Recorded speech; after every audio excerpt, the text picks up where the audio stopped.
Everywhere you turn, there is someone talking about CBD right now. The hard part is when you're looking at the effects of CBD on the body, there's only so much that can really be talked about. You see, there's a lot of censorship because it's so close to cannabis, it's very difficult to talk about CBD. So what I wanted to do in this video is I wanted to break down the science of how it truly works in your body. I want to do this because I feel like there's a lot of misinformation out there. And I also feel like we need to understand that endocannabinoid receptors in our body are a natural thing, and endocannabinoids are a natural thing that are existing in our body. So in this video, what you're going to see is ultimately an overview of what happens inside the body with endocannabinoids, with different adenosine receptors, with different serotonin receptors, glutamate, dopamine, all the things that actually make your body go round when it comes down to endocannabinoids. So first off, what we have to talk about is what exactly is CBD? All right, CBD is the non-psychoactive component of cannabis. Okay, so CBD oil is usually extracted, and it's the component that doesn't have an effect like THC. So it works on different receptors within the body. Most of us know this by now because we see influencers all over the place talking about CBD, and they're all acting like crazy experts. The thing is it goes a lot deeper than the fact that it's just not THC. Okay, there's a lot that goes on in the body. So how exactly do these endocannabinoid receptors work within the body? You see, we have two different receptors. We have CBD1 and CBD2. And these are all throughout the body. They're not just in the brain. Okay? They're not just affecting the psychoactive portion of the body. Okay? They are affecting the brain, but also even more so throughout the course of the body in our inflammatory system, in our immune system, and everything that we need to know there. Okay? CBD1 is found mostly in the brain, however.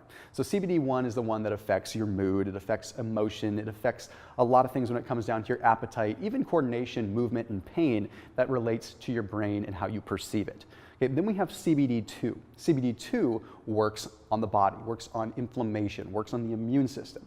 And there is a correlation between CBD1 and CBD2. They communicate, of course, but one is more so for the brain and one is more so for the immune system and for the body. And what you're going to find is that THC activates both of these. But here's what's interesting. Do not believe all of the marketing that says that CBD oil only affects CBD2 receptors. That is not true. That's not how it works, okay? CBD2 receptors have to do with the immune system and inflammation, like I said. But CBD oil does not directly affect CBD1 nor CBD2 receptors. It doesn't affect them at all. See, what it does is it influences the body to naturally utilize more of its naturally occurring endocannabinoids. See, endocannabinoids are things that our body can create, but we also get them from food and various polyphenols that we consume. It's a totally normal, natural thing. Whether our body uses them is a completely different story. So CBD oil influences the body to utilize more of the endocannabinoids that are already existing, therefore enhancing how those endocannabinoid receptors, particularly CBD2, actually utilizes them. So it's not directly affecting the receptors the way that THC would. But how does it actually work in the body? I'm talking about receptors, and that's all fine and dandy, but what physiological effect does this have? Well, here's the interesting thing. Even though you have a natural utilization of these endocannabinoids, it doesn't necessarily mean that the endocannabinoids are the end-all be-all. You see, it's the byproduct of this. It's the utilization and the activation of vanilloid receptors, of adenosine receptors, and serotonin receptors that ultimately give us the sensation and the end result that we are seeking when we look at a CBD oil. Okay, so the vanilloid receptors end up working with body temperature.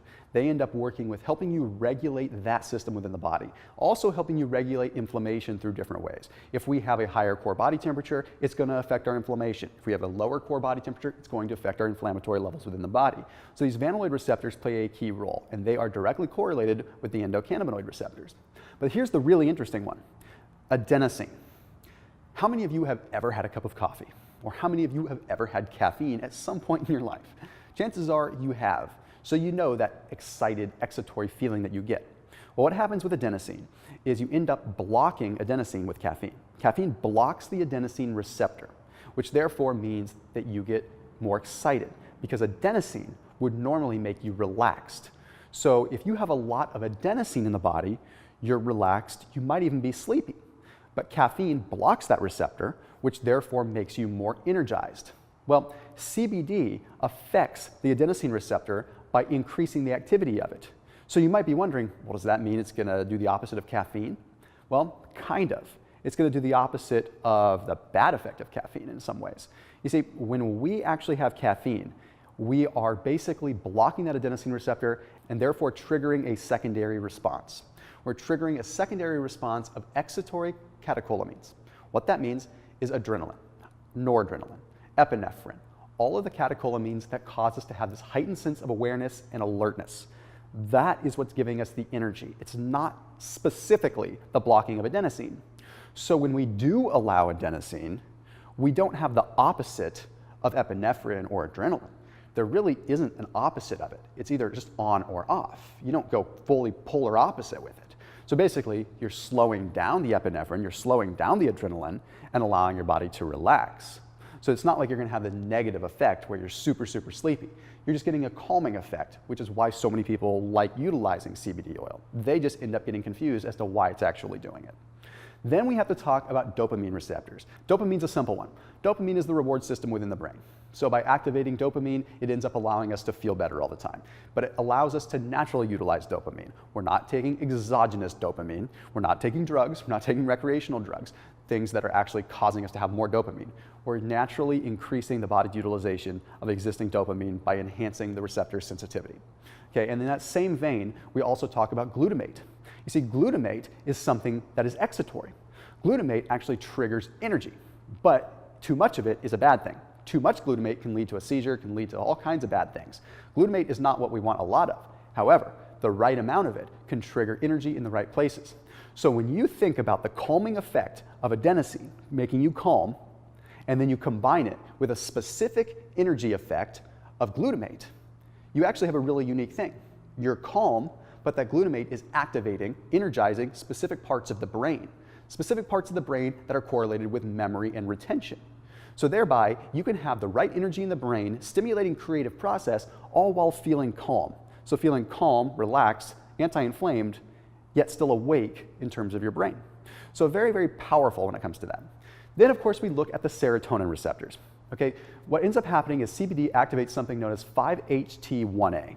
5-HT1A acts in a very similar way as an SSRI, a serotonin reuptake inhibitor. It allows our body to create more serotonin and utilize it more efficiently. Okay, so that's going to help you feel good. Serotonin is just a feel-good neurotransmitter in the first place. And lastly, cancer. I want to talk about this in a little bit more depth in another video in the future, but basically we have specific signals that happen in the body when it comes down to cancer. Specifically, I'm talking about GPR55. In this case, GPR55 is something that triggers minerals and vitamins to be retrieved from the bones to ultimately feed cancer. That's why when people get cancer, a lot of times they end up getting weaker bones. A lot of times they end up increasing their risk of fractures and things like that.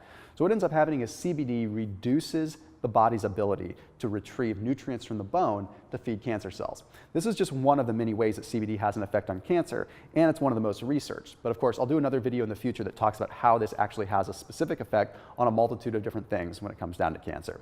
So I hope that this video broke down CBD as a general overview and helped clear up some of the crazy marketing that's out there surrounding CBD. I can totally understand why Facebook, why YouTube, why so many different media properties and media buying properties have made it so difficult to advertise. And that has to do with the fact that people are really utilizing CBD in the wrong way and they're marketing it poorly and they're flat out lying. So this video is just a general overview to help you understand what happens in the body and why it does so. As always, keep it locked in here on my channel. If you have ideas for future videos, let me know in the comment section. I'll see you soon.